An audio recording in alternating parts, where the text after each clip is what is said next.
Welcome to City Line. You know what? I can't get enough of these two. Please welcome Colin and Justin, helping you create a beautiful home office.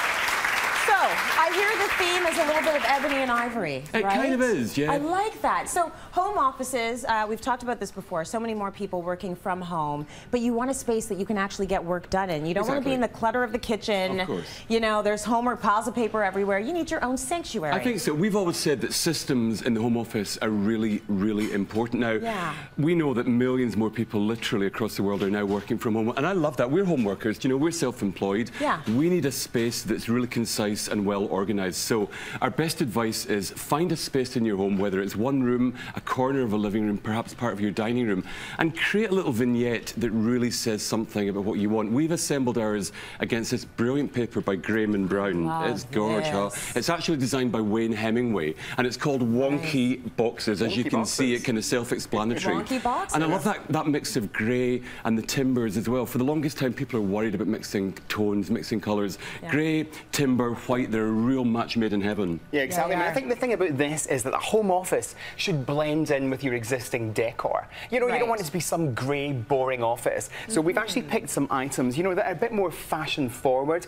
These are all from StrucTube, you know, so we're not breaking the bank here at all, but I think it's really important. I think you'll do your best work if you're in the best environment, you know. First and foremost... No, it actually does make sense. You have to be around things you love that are beautiful in order to actually be productive. Like that's why we stuck the mirror there, so you can see yourself when you're working. Oh, hello. I look fabulous. I look fabulous. Well, the thing is, you know what? Don't you just hate the idea that you're sitting at your desk and someone can come up creeping behind you? So actually having a mirror in there is a really good practical thing as well. If you're facing a dead wall, you want some natural light to come in as well and just illuminate the whole experience, you know. And you could check your look. Exactly. Always looking fab. Don't get too distracted though. Just never ever. But at the end of the day as well, we always like to think in terms of clever storage. Now, in here, if you pull that drawer out, we actually went to the kitchen department of HomeSense and we found these really simple little bamboo boxes and trays. That is smart. They're the perfect storage solutions for pencils, crayons, pens, all the things that pertain to office life.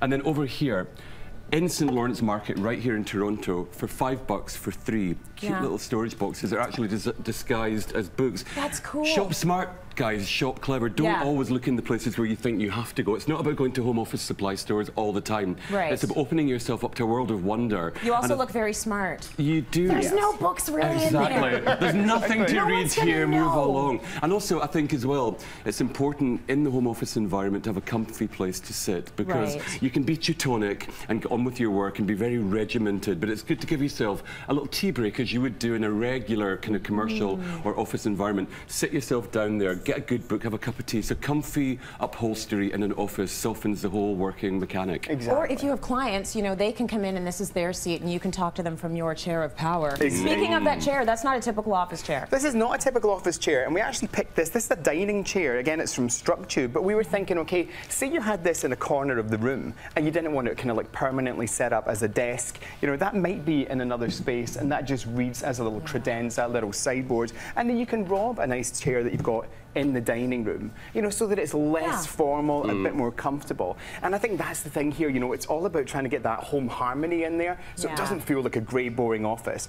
But at the same time, when you're designing an office for yourself, you do not want to be the junior. You want to be the executive, you know, so get the comfort in there, add the little kind of tables, the little layers in there that just suggest luxury. And I think that's what we always say, you know, we're always saying on City Line, if we can do this on a wall, on a bare wall, and build up a layered look, then you can surely do this at home. Absolutely. Now, you guys, you sort of work from home. You work from everywhere, so you're international. Do you guys have plants in your space? Yeah, we do. Because so you're not plant killers? Oh my goodness, no, you're plant keeper, alivers? Oh my goodness, and they oxygenate the air. I'm a plant killer, that's why I asked. I'm a really green finger, Tracy. We absolutely, we have so many plants in our home, in our office environment. They're good to look at, but they purify the air as well, so they give you a good working environment. Yeah, they absolutely do. They're great for you. So this was the, as I mentioned off the top, the ebony and the ivory. This is correct. the ivory with the wood. That's correct. Yeah. Later on in the show, we're going to see more of a dark themed We are. We want you office to area. think in terms of Mad Men, 1950s, touches of 1960s. So much more Very dramatic, masculine. strident look. It's kind of black and tan. It's really like a pint of Guinness, like a pint of Irish Guinness, black with a little golden layer on top. Did somebody say alcohol, Tracy? Quickly. Can somebody? Oh, please, a wee yes. drink would be nice. Now the weather's getting better. It would be, actually.